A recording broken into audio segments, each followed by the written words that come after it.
Hello everyone! I like to talk about online psychology and psychotherapy. But first, I like to tell you a short story, that of Mary. The name is fictional. Mary is in front of the emergency room, having went with her mother to the hospital. However, the lady is not at all well. Mary is very worried and very anxious.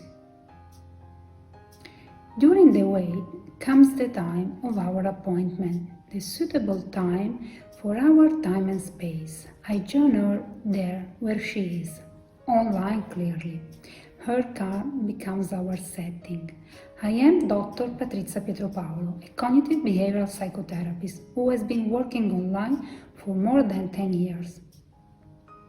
In a few minutes, I would like to explain to you why online therapy is able to offer a practical, convenient and concrete solution to the resolution of your psychological problems, like the classic psychotherapy carried out in person.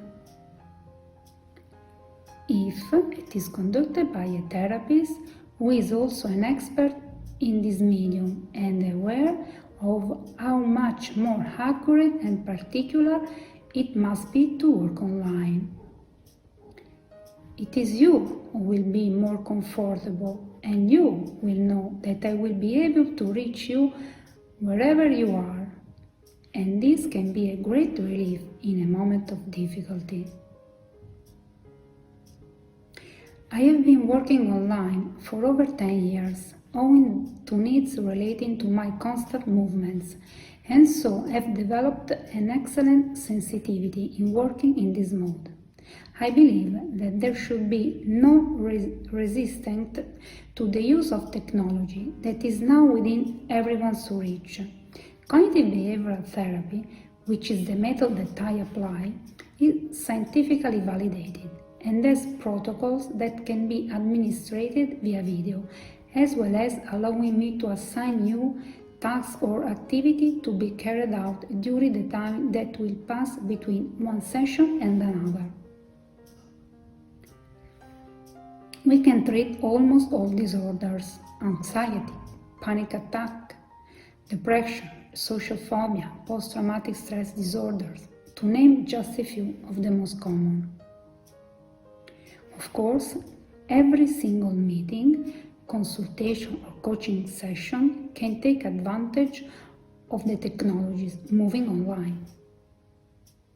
Being used to working online for many years and considering myself an expert, and especially based on the result I get, I must specify that the therapist should be well trained in online therapy and must not improvise. In fact, some patients may have a greater tendency to alienate themselves and lose touch with reality. They are rare cases, but it can happen indeed. I believe that only in the case of severe psychosis, online therapy is not recommended. For the psychotherapist, video therapy is more difficult because I do not have the sight of your whole person.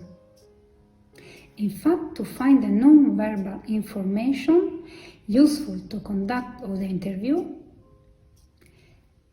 I will have to rely only on the view of your face and your tone of voice. I will be able to focus even on the slightest changes in your facial expression, on the use of the eyes, for example, a gaze that lowers, of the mimicry of your face as a whole. I will besides be able to capture every slight variation of your tone of voice.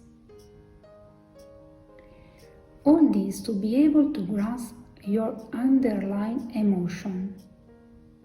I will also be fully aware of how much my face and my tone of voice will be tools even more in play in this context.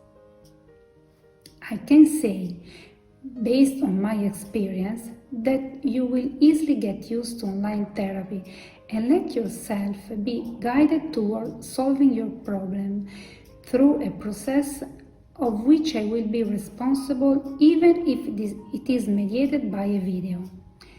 A final positive note of the use of technologies in these areas, I do not think it implies an impoverishment of the human relationship between patient and therapist,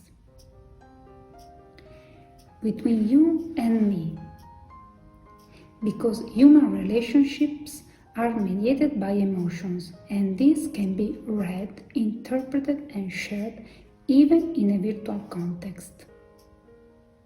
Thank you for your attention. See you soon. Bye.